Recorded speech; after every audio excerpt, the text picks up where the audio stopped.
From UFOs to psychic powers and government conspiracies, history is riddled with unexplained events. You can turn back now or learn the stuff they don't want you to know. A production of iHeartRadio.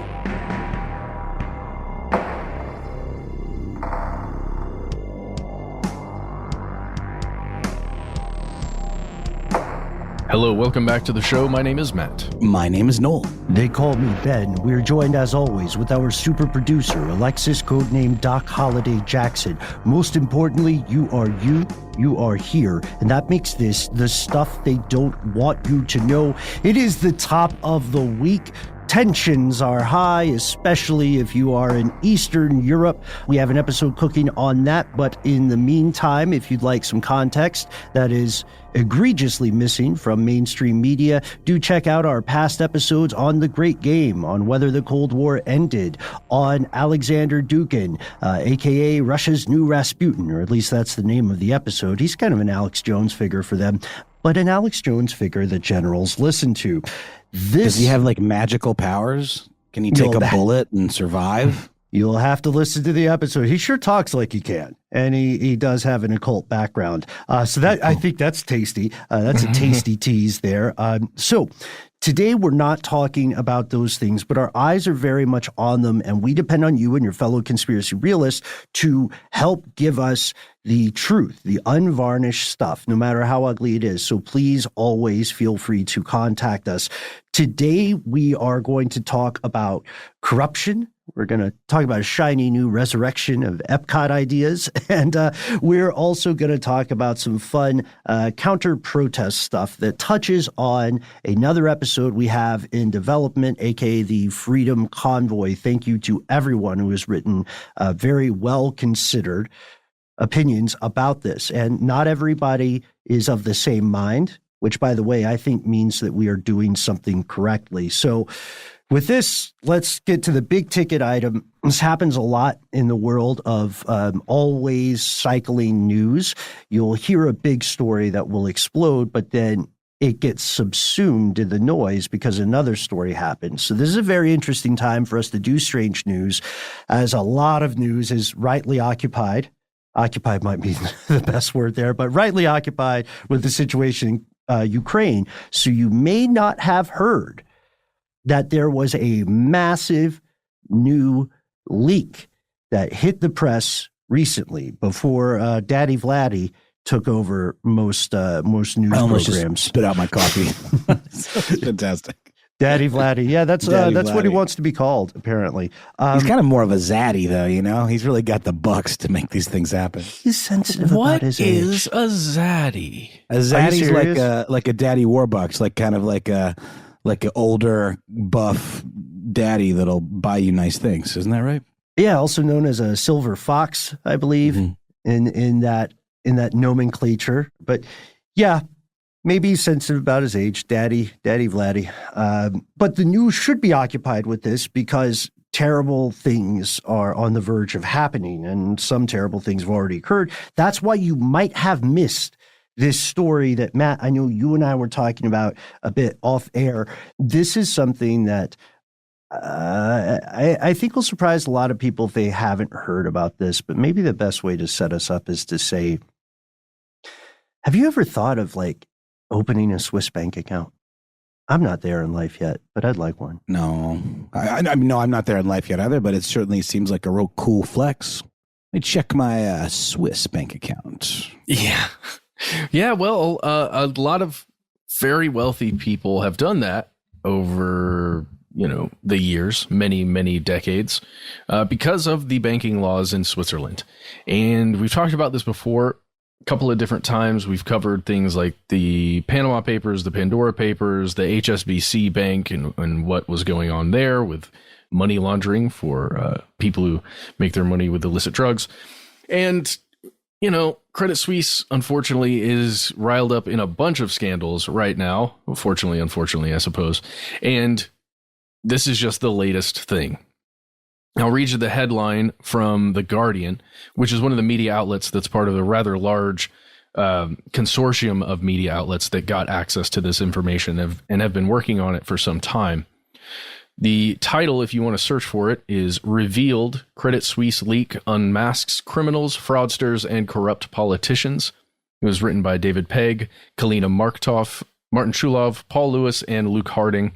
And the story here is that a whistleblower took a look at some of the banking that's been going on there, some of the raw data from accounts over many years, actually, and sent it out to journalists. This whistleblower didn't just release it online. It's very much in the way that a few whistleblowers in the past have leaked information to WikiLeaks or some other organization as a way to have it vetted by journalists, because it's not just bad actor information in here. We're talking about 30,000 clients of Credit Suisse, some of whom are just innocent people who have, a lot of wealth and have put it into a bank in Switzerland because of the banking laws. Some people, we can argue some of the morals there or whatever, but objectively innocent people who didn't do anything weird, at least that's known. But there are some other clients that were caught up in that 30,000 number who have done some weird things. The euphemism would be high-risk clients, I believe. Yes, high-risk clients is correct. Let me just give you some of the details from this Guardian article. Again, you should go and read it if you have time, if you have access to the Guardian. These 30,000 clients have access to, or it counts up to, over 100 billion Swiss francs. And 1 Swiss franc equals 1.09 US dollars. So you can do the math there. Go USA. That's lower than I remember. It's better than it was. It still adds up to around 80 billion in the British pound, yield pounds. So I'll just give you some of this info. Some of the data goes back as far as the 1940s. So we're talking like post-World War II era kind of stuff. 2/3 were open since the year 2000. So about 21, 22 years of some of these things being opened. And many of them were opened just in the past decade. And just here's surface data, right? Surface data. The most accounts came from these countries: Venezuela, Egypt, Thailand, and Ukraine. And all 4 of these countries have had their fair share of issues with the elite wealthy moving their money outside of the country in which they live. You could say that about pretty much any country, but these 4 in particular were highlighted by The Guardian as having issues with that in the past. As I said, the whistleblower who leaked this information sent it over to Süddeutsche Zeitung, which is a German newspaper we've talked about before on this. Often they will get kind of the lead on one of these big stories. The Guardian is also up there as one of the major papers that gets these kinds of leaks. Here's a quote from that whistleblower. "I believe that Swiss banking secrecy laws are immoral. The pretext of protecting financial privacy is merely a fig leaf covering the shameful role of Swiss banks and collaborators of tax evaders." That's such a funny metaphor, because the idea of a fig leaf is so outdated anyway, as if like a penis isn't somehow some horrible thing that should be hidden, or like, what I mean? Yeah. It's just funny that someone would even use that. Like, oh no, the immoral genital region.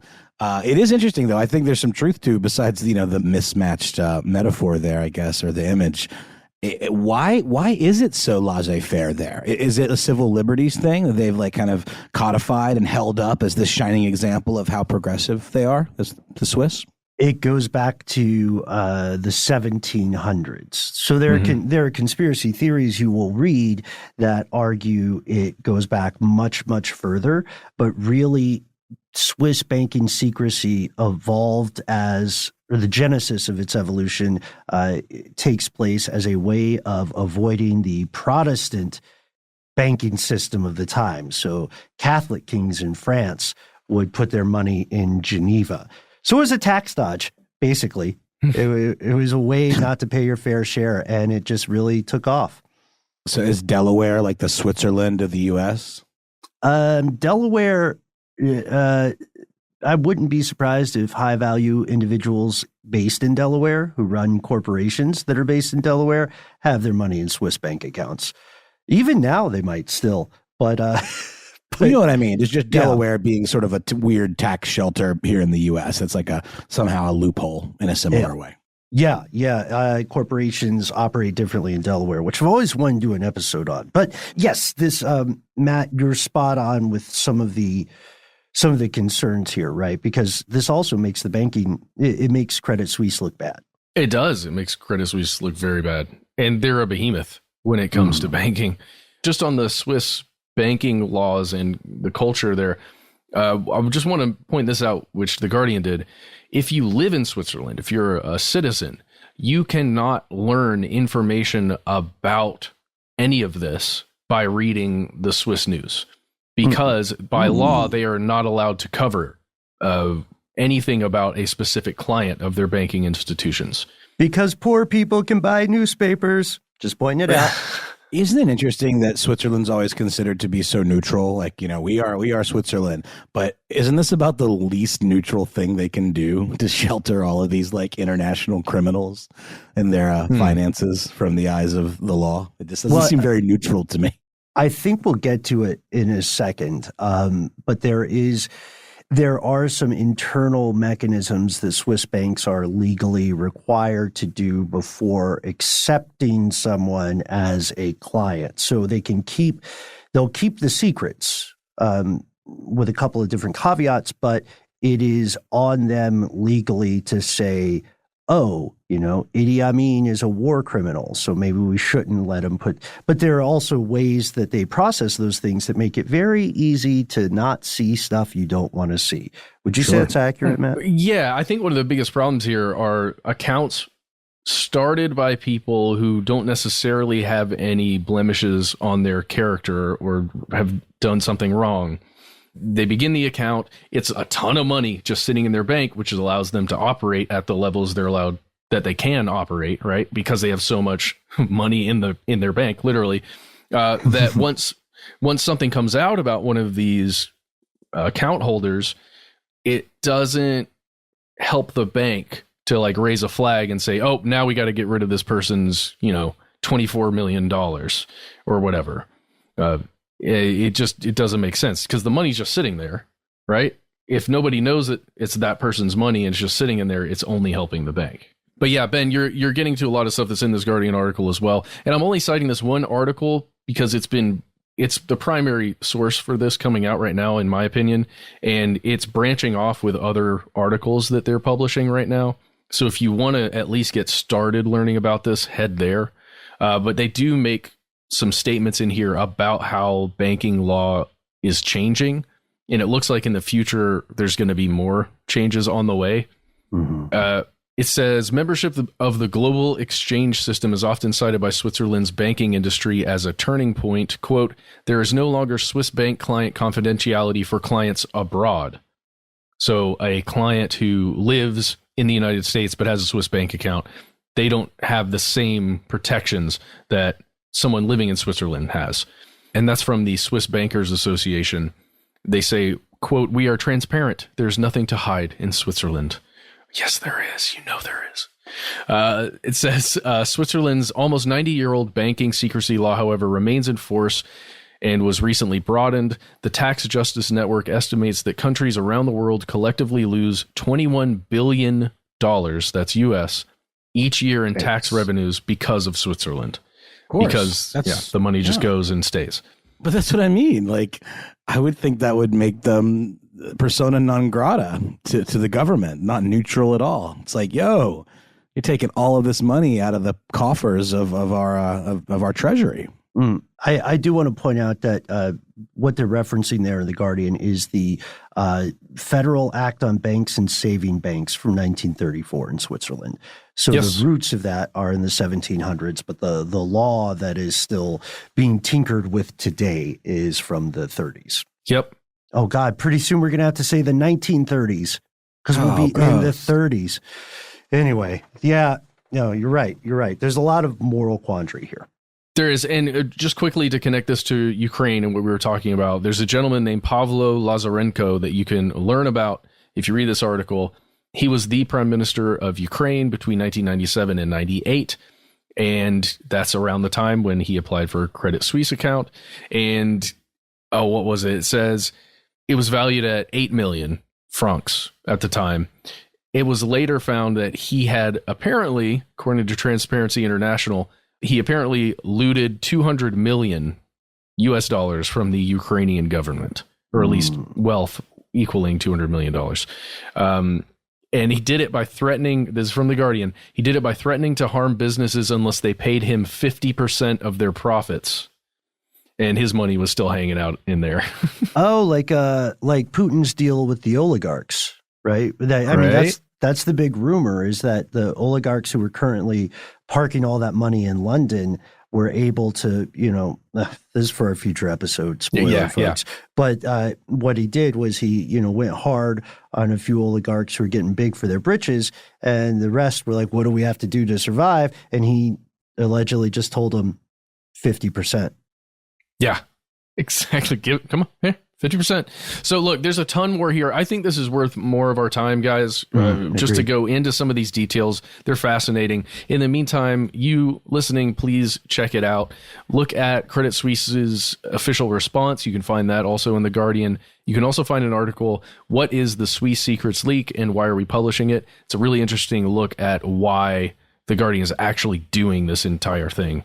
Highly recommend. Oh, and also don't forget, there's a Credit Suisse banker right now who is on trial with the whole cocaine cash thing. And that was happening. There was an article in Reuters about that 2 days before this leak came out on February 20th. Jeez. Can I just say that every time you say Credit Suisse, I just think you're doing a very erudite, highfalutin pronunciation of the word Swiss. Oh, shoot. Am I supposed to just say Swiss? No. I always thought it was Swiss. No, I think it is Swiss. I think you're absolutely right. But it's just funny because it's spelled differently. And also just I'm sure maybe the Swiss do call themselves the Swiss. But when you say it in an American accent, it fills me with joy. Got you. Good. I'm glad I could do that. For now, we're going to leave this here. Please do read about it on your own time, and then we'll cover it further in the future. We'll be right back with more strange news.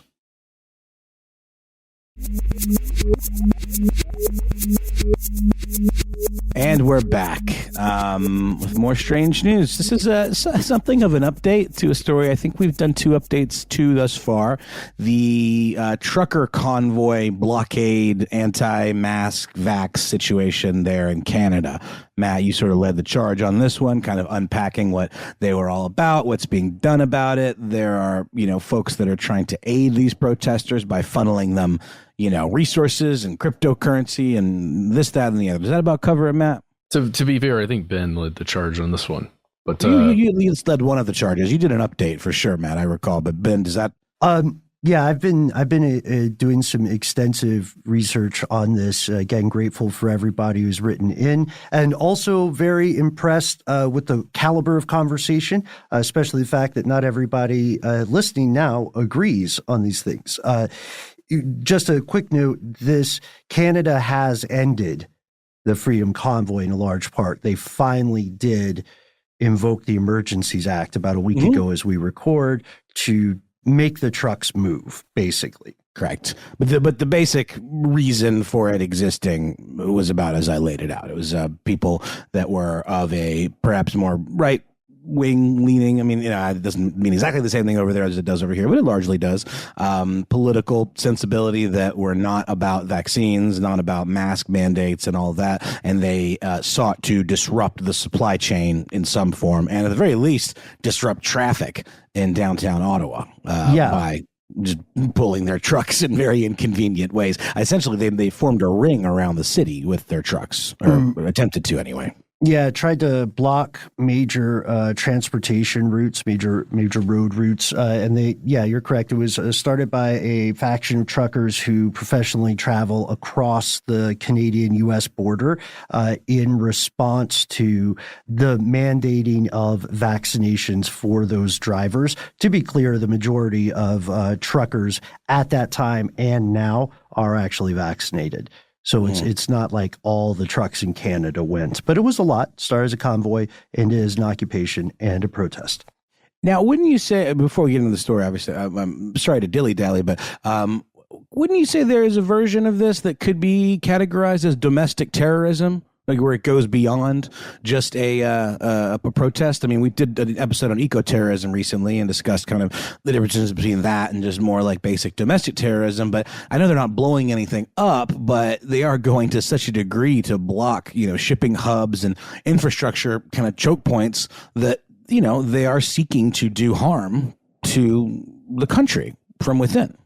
It's interesting. I mean, the Canadian government did use the Terrorist Financing Act to target financial support for the truckers. Like, people were getting in trouble for donating to GoFundMes and stuff. So from the opinion or perspective of certain parts of the Canadian government, they were treated as terrorists. But if you ask people who were supporting the protests, I think they would take strong objection to that idea. But what you're saying at least holds true with the perspective of the Canadian government. Well, yeah, and that's what I was getting at. And so speaking of how supporters of this movement see those participating in it and how the participants see themselves, a lot of the chatter around organizing and connecting up different people that are involved in this, different drivers, it's not happening over CB radio. It's actually happening electronically over something called Zello, which I'm not really familiar with. I don't know if that's a Canadian thing. It seems to me like maybe sort of like a WhatsApp type situation,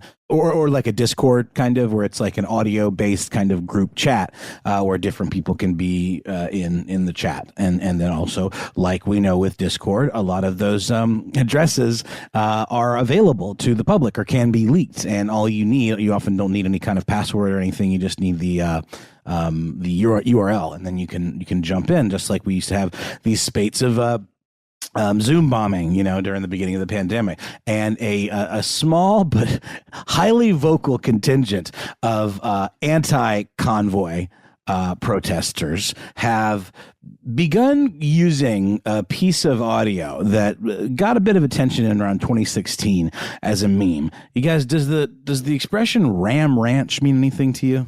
Mm-mm. Okay. Well, Ram Ranch, and this is a warning here to anyone listening. A Google of this term is about as NSFW as it gets. You can read lyrics to the song in a Rolling Stone article called "A Porno Metal Song About Gay Cowboys Disrupting the Anti-Vax Trucker Convoy" by E.J. Dixon.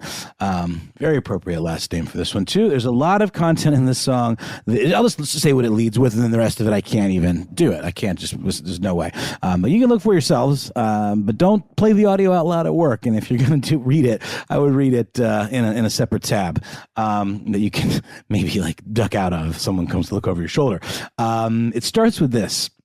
Basically, the audio of the original version, it is a kind of cheesy canned metal track, sort of like some, Randy Rhoads kind of, chugging kind of electric guitar sound.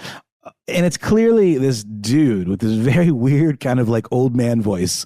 Not sure if it's put on or what, but reciting these lyrics, not really in time with the metal track at all. Just sort of almost, it really reminds me of some sort of like experimental outsider weirdo psychedelic music, but don't know if that wasn't how it was intended. But it starts off with the lyric, 18 naked cowboys in the showers at Ram Ranch.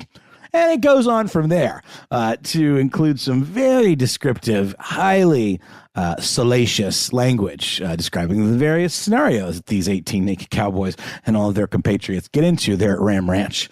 And that has kind of become the rallying cry for a small contingent of anti-convoy protesters known as the Ram Ranch Resistance. Love good alliteration, right? Hashtag Ram Ranch Resistance. It is according to Rolling Stone, a loosely organized counter movement to the trucker convoy. And they are essentially infiltrating these Zello chats and disrupting them by playing this song over the channels. It's actually, so Zello is actually a push to talk walkie-talkie app. Yeah. So it's somewhat similar to like Clubhouse, but it's essentially what I said, but apparently it does have a walkie-talkie element to it. But again, all the things I said before hold true.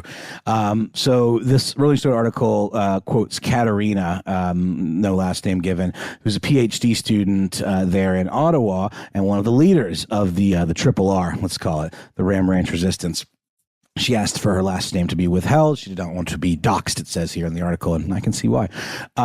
So she says it started off with some of these counter-protesters just kind of logging into the Zello channels and infiltrating them just to kind of monitor what was going on and just to kind of get like intel about where they were going to be, what their intentions were, just kind of get a sense of who the people were that were participating in this protest.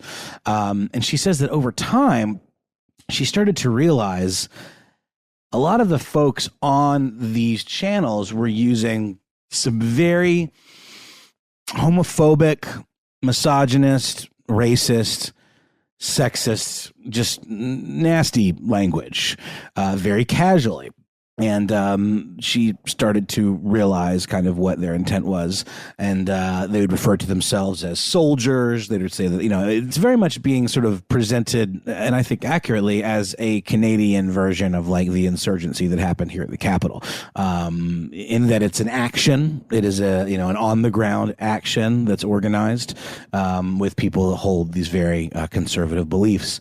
And Katerina had this to say in the article, quote, "It's a deeply conservative belief system infiltrating our city." And that's how she described what she and her colleagues sort of started to get the picture of once they were listening to this. So they decided to just jam up these conversations by playing that song. And we played this song, she says, to jam their communication. They'd get extremely angry because it's an explicit and LGBTQ friendly song.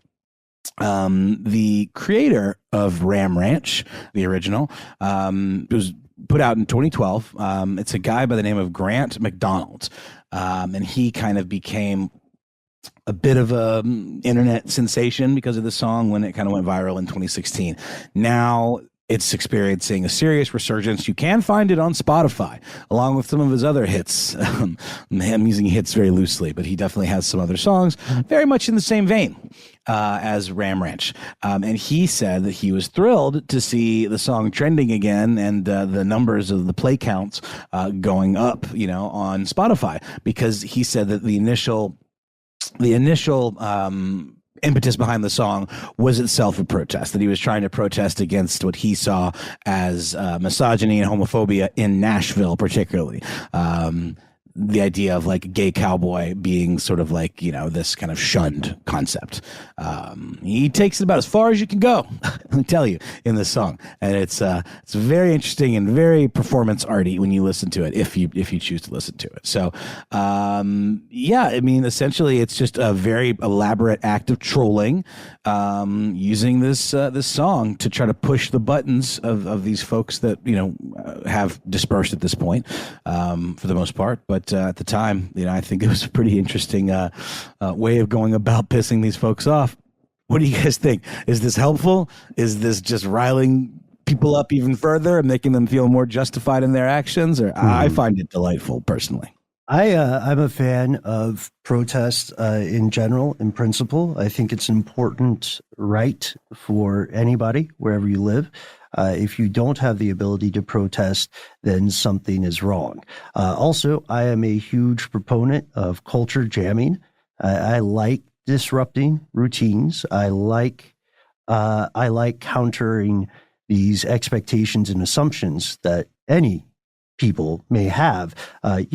I make fake products and leave them in grocery stores. I'll say it because I looked into the laws and there's not really a way I can get in trouble for it. I'm not breaking the law. I'm just being unnecessarily extra. You're giving a gift. You're leaving something behind. And I put this is not food on the label. But culture jamming, whether you think of Discordian or whether you think of, protest tactics that can be like performance art, there's a reason they happen. It's because they work. So if you want to make a counter protest song, then absolutely. The author here clearly was not, or excuse me, the musician who authored the song was clearly not intending it to be made in a protest when they were penning the original song. But obviously they support this. It's good for them. I mean, I think 1 million Spotify views gives you like enough to buy some cheese. Something like that. Yeah. A Happy Meal, maybe. It's pretty ridiculous. Maybe part of a Happy Meal. But but like, since we walked down the street to throw some shade on Spotify there, I think this is like a good thing. And also, honestly, Think about every time in your life someone has effectively influenced you. It hasn't been yelling at you. I guarantee you, it hasn't really been yelling at you unless they were already had some leverage over you, like a parent or something. Most of the time, when strangers influence you in a lasting way, it's through the use of humor. That's why trolling works. Like if you can get someone to laugh, you already have a powerful thing in common with them.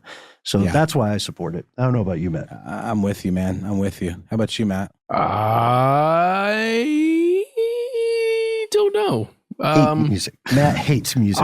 No, I agree with that stuff. I think I'm falling on the fence of being in support of the convoy's right to protest, but falling out of line when it comes to the tactics simply because they are so potentially damaging, but they are so effective in what they're attempting to do, which is ultimately just get attention for something, right? To have attention placed on some concern. When it comes to culture jamming, a protest, I mean, everybody should be able to protest about anything, including counterprotest, for sure. But how do you feel about cowboys in the showers at Ram Ranch on their knees wanting to suck cowboy c***s? I'd go for it. That'd be a really nice thing, I'm sure, for all those cowboys, as long as they're consenting. Okay. I'm with you there too, 100%. And I think it's a very clever way of, like you said, Ben, culture jamming. That's a great way of looking at this. And by the way, the song has had so much popularity over the years that the creator Graham McDonald, he at one point many years ago was asked to make a sequel to it, and at first he has this great quote where he's like, "I don't know, it's sort of like asking Pink Floyd to make Dark Side of the Moon 2." He goes, "But then obviously like George Lucas has made Star Wars 2 through 9, I guess I can make Ram Ranch 2." And to this day, apparently he's recorded over 500 different versions of Ram Ranch, including one he recorded just like a little while ago to kind of capitalize on this. And I imagine that it references truckers in some way. I don't know where to get a hold of that one, just the original. But yeah, I like pretty much everything about this story. It's called the Ram Stop. It's like a truck stop, but it's for ramming, I guess. I think that's right. I think that's right. So let us know what you think. In the meantime, we're going to take a quick break and then be back with some more.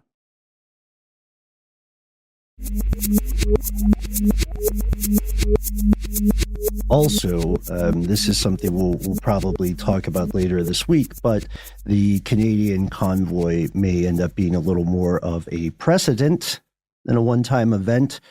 Stay tuned. And in the meantime, we have returned. One last piece of strange news. Who is that? There on the horizon at the end of this segment. At first, it looks like two heads peeking up over the curve of the Earth, but then you see, no, it's two circles. And then you see as the creature comes closer, that's right, give me a sound effect, Doc. It's the mouse. Disney has entered the chat. Oh, there's a darkness inside me. And you're sued. You're sued, and you're sued. We're all sued. Sued again. Double sued. Why does Goofy have pants? Why is Pluto treated more like a dog? There's inequality in the mythos of Disney, obviously. You don't have to look past, clips of the band wartime propaganda on YouTube. But for millions and millions of people, Disney has changed their life for the better. A lot of folks, I think, for a long time weren't aware of the full extent of Disney's heft and power. Do check out our episode on the Reedy Creek Improvement District, where you'll learn about Celebration Florida. You'll learn about the origins and the controversies surrounding Disney.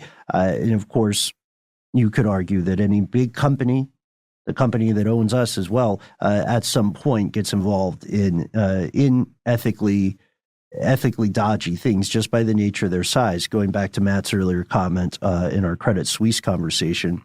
Well, here's what's happening. Let's assume that you love Disney and other people say, I love Disney too. And you're like, no, shut your traitorous mouth. You have no idea what it is to love Disney. I would live at Disney World if I could. And, to be fair, several well-off people have done that. Other people have worried in Florida and abroad about the extent of Disney's influence upon its local sphere, both there in California and in Florida, of course. all of these folks, whether they're for it or against it, as my old friend Scott Benjamin used to say, all of these folks are paying attention to the latest news. The Walt Disney Company has announced earlier this month that they are going to create new planned all Disney communities. The name of these communities, Storyliving by Disney. Storyliving, all one word. First one being built in Rancho Mirage in the Coachella Valley.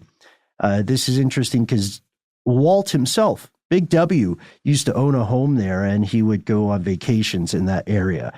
This also has shades of Epcot, because if you'll recall, longtime listeners, if you checked out our earlier episode on this, Walt Disney originally did not intend Epcot to be an amusement park. He intended it to be a prototype world of tomorrow, a city that would be the closest people could get to something like the Jetsons. And in his defense, I'm on record not agreeing with some stuff about this guy, but in his defense, he did have some really cool ideas that would have made cities better. I want to share first a statement from the chairman of Disney Parks, Experiences, and Products, Josh D'Amaro.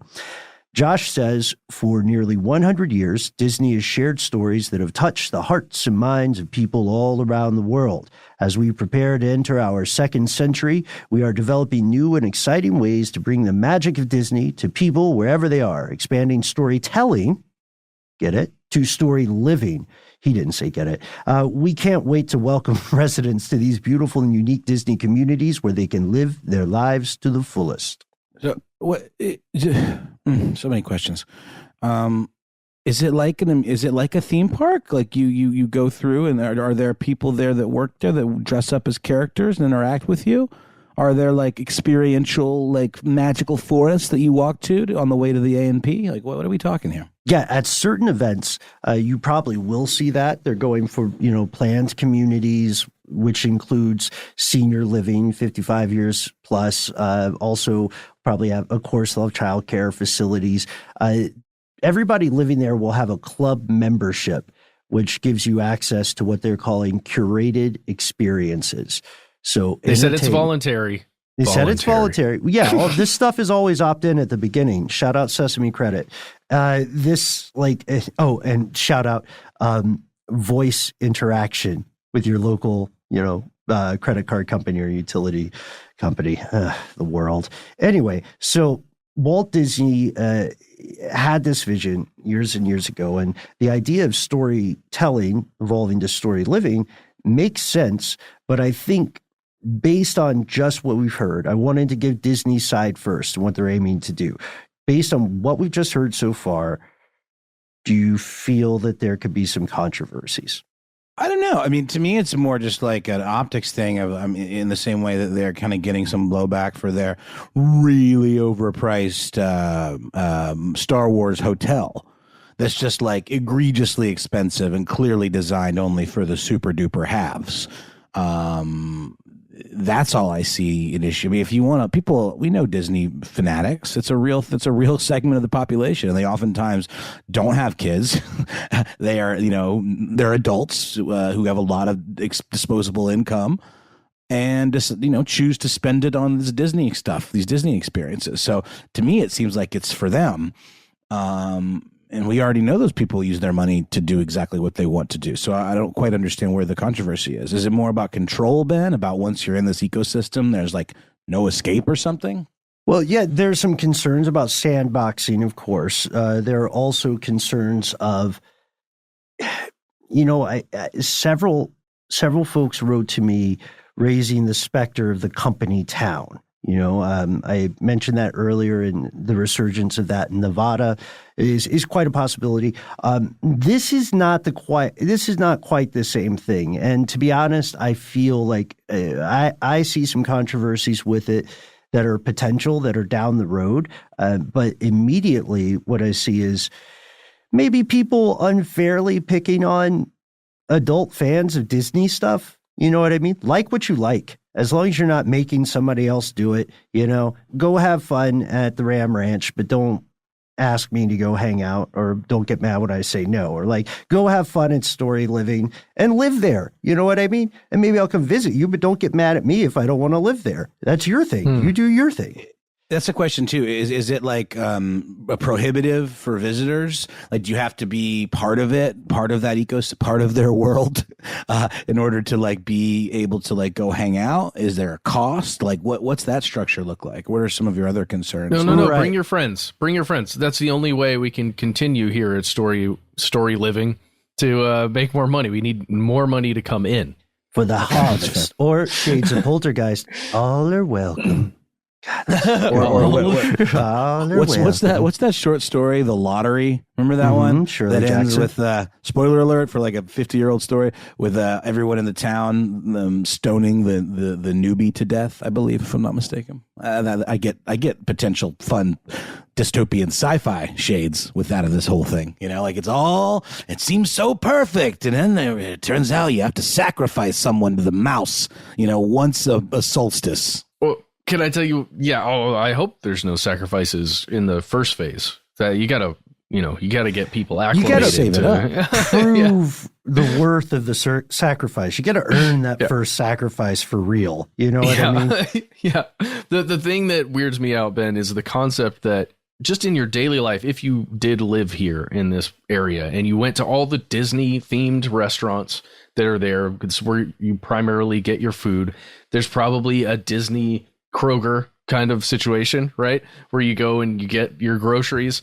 You're hanging out with everybody in this Disney world, and it's all run, they say on their official website, storylivingbydisney.com, that it will all be managed by Disney cast members. So imagine an entire town that just has Disney cast members running it, where you're never not in a Disney experience. Yeah. And the HOA is going to be crazy. Just think of that, because I cannot emphasize this enough. Check out that episode on Reedy Creek. Secondly, imagine growing up as a child. I guess humans all grow up as children, but imagine being born in that place. This is something folks are talking about online, and you're associating not just entertainment, but life essentials with one company, right? They're not going to have a police force necessarily. That's a myth, by the way, about Celebration, Florida. They don't technically have a police force, but these kids are going to think of this company doing things that normally your local government would do, or they'll associate that. Like they will grow up in the sandbox, cradle to, hopefully, for Disney's bottom line, the grave. I mean, do you like go get a physical from Sebastian the Crab? You know, I mean, what are we talking? How far does this go? I imagine they'd probably just be wearing a nice branded, clean, white Disney, lab coat. I'm sure they're not actually wearing a costume when they tell you to cough. But, I've been rewatching the show Big Love recently, which is about the, Mormon polygamists in Utah. And, one of the important locations in the show is this compound called Juniper Creek, which is where, it's sort of a self-sufficient community where people are allowed to have many wives. Not allowed. I mean, it's like they're targeted by the government all the time, but they do have this kind of, understanding, and they have their own way of doing things. And obviously this isn't that, but it also does have the same. My point is, a lot of the characters that have grown up in there, they grow up having not seen anything else or any other way of living, or don't even understand. Some of them don't know how old they are, and don't understand what like the government is, So I'm with you there, Ben. I think it's a very interesting way of looking at it. Well, also consider, the other part of this goes into conversations about class. Disney cast members don't make a ton of money, and hopefully they won't have to live in a place where they are 24-hour servants. You know what I mean? That's not a life for anybody. That's why, that's what it's building in there. Matt, I think you see what I'm saying here, right? Because the idea is that if everything comes to you curated or presented by these cast members and your entire experience is this, then it goes beyond just you doing, like you enjoying a life that you love. There's, again, nothing wrong with that as long as you're not hurting other people. But there is an argument to be made that this is aiding and abetting some pretty damaging things to the people who have to work there and pretend to be what's a not super great one? Pretend to be Gaston all the time, right? Or you're like, or just stoked about everything. You're on 24 hours a day. Seriously, are you guys familiar with a place called Wellington Wells? Interesting that you bring that up. Really? Is this related to John Harvey Kellogg? What is this? No, this is from a video game. Oh, okay. A very cool video game, in my opinion, titled We Happy Few. Came out years ago, but it's a place where there's a forced chemical induced happiness in this place. And I remember this. When you're taking the drug, everything appears, in my opinion, like Disney. It's just everything's great, everything's shiny, everything's happy, nothing's bad, nothing bad could ever happen here. But if you get off the drugs, you see the reality, which is not great. Similar to Brave New World or Them. That John Carpenter movie where like the guy has the glasses and sees through the illusion. Everyone's got these creepy, skinless zombie faces. They Live, you mean? They Live. Excuse Live. me. Yeah, thank you. I called it Them. They Live. But it's a thing we've seen across fiction, and it is weird. But it's also like they're gonna argue, what's the harm in that? What's the harm, Matt?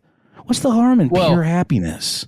The harm is what Ben was talking about. They're in their last days of life. Let them have this. What I'm saying is it's what Ben was talking about in 2038 when there's an uprising of cast members and they've taken over the entire city. And now it's a very different place. Is it that much different, though, than the work these people do at Disney parks? Like, I can't imagine they're going to be in shifts. I mean, people are going to, it probably will be done through the same ecosystem as far as like the hiring portals and all of that stuff that Disney have. I bet you they'll move some people around, borrow people from the parks. They're all trained, I guess, the same way. But then, yeah, you're right. The needs of a community are a little different than the needs of a theme park, aren't they?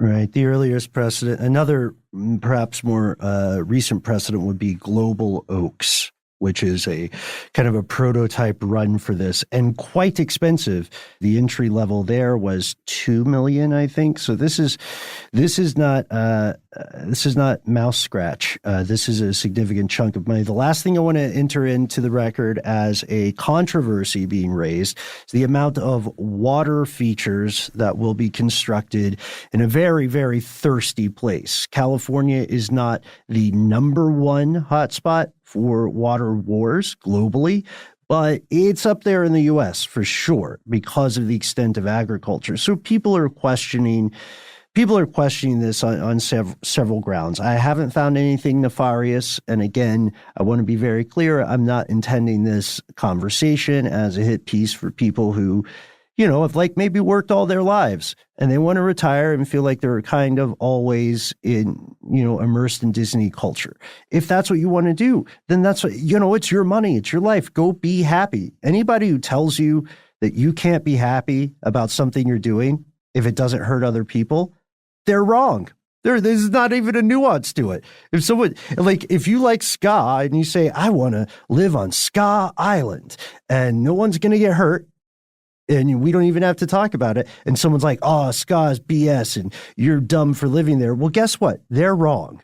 So I want to be clear about that. But there are larger conversations that have to happen about the increased privatization of things on multiple levels of society, because that's what this represents to me. An increased privatization is a problem. It's something I've railed about extensively. You've heard it on our full episodes in the past. No need to go back again, though always glad to talk about it. At this point, maybe we'll take a vacation. You know what I mean? I apologize in advance to everyone if I go to an open house at Storyliving and I come back radicalized and I'm like, I was wrong about everything.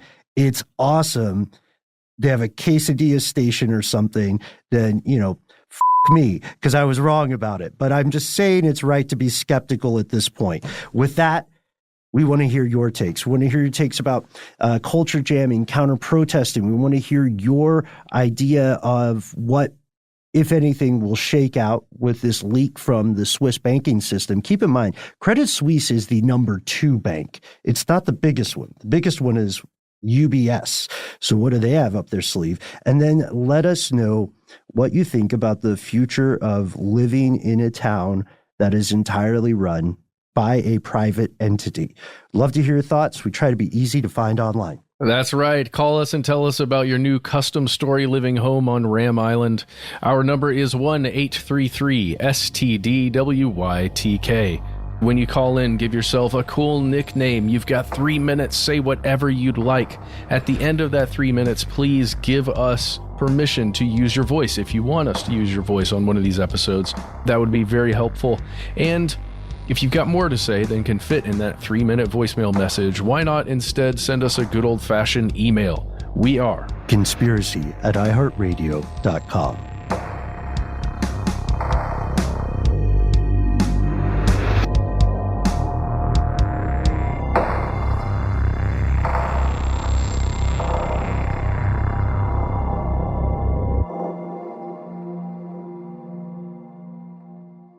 Stuff They Don't Want You to Know is a production of iHeartRadio. For more podcasts from iHeartRadio, visit the iHeartRadio app, Apple Podcasts, or wherever you listen to your favorite shows.